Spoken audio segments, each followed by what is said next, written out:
It's another top 5. I've got 5 of my favorite places to visit in Beijing. Number 1 is the Summer Palace.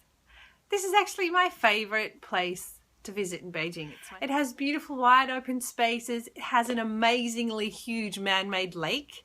It has a bit of climbing, some stairs up to like this little temple tower that the emperors used to go and all the emperors' wives used to go and worship at, whatever. And it also has the long corridor, the open spaces. In summer, it's beautiful and cool. There's breezes. You can go on a boat on the lake. In winter, the lake is frozen. It has a whole new feel. But yeah, I like it in winter because there's less people and, it's just more fun, even though it's the Summer Palace. 2 is Tiananmen Square. Yeah, so for a bit of political history, it's nice to go and check out the Tiananmen Square. It's a really big square. It's not that exciting, but there's a really cool atmosphere there at Tiananmen Square, so you should definitely go there. And that Tiananmen Square is right in front of the Forbidden City. So the Forbidden City has those big, thick red walls and those big doorways.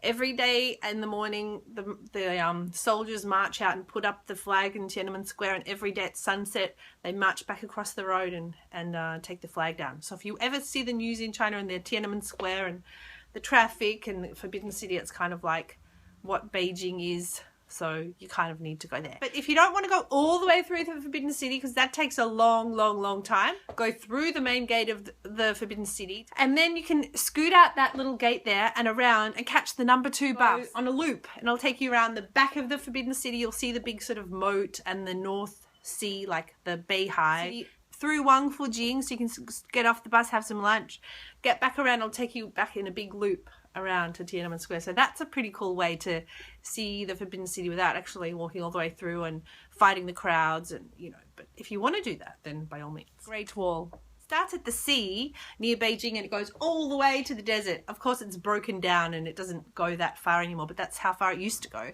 So they've renovated a few spots, so you choose one of those spots and go for the day. It's very good to go with someone in a car or a van so they can drive you, but if you need to catch public transport, you can search for that, and there's people who tell you which buses to take, and that can be a really good way of traveling too. You should go see my Catch a Bus video if you're into that. You might need just some souvenirs to take home, so the places to go for that. I know it's an oldie, but it's still kind of a goodie. Silk Market used to be some good sort of souvenirs, Chinese souvenirs to take back to your friends and family. If you get on the subway, get off at Jianguomen and you're pretty much there. And the other place is Wangfujing, which is like this big, massive shopping mall. It's got all of the big name brands.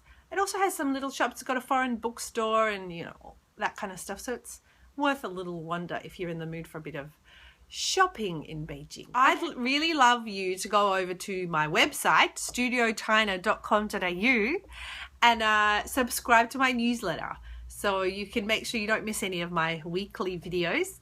And if you have any questions about traveling in Beijing, then leave a comment and I'll get back to you on that. I'll see you next week for another exciting episode of Studio China Chats.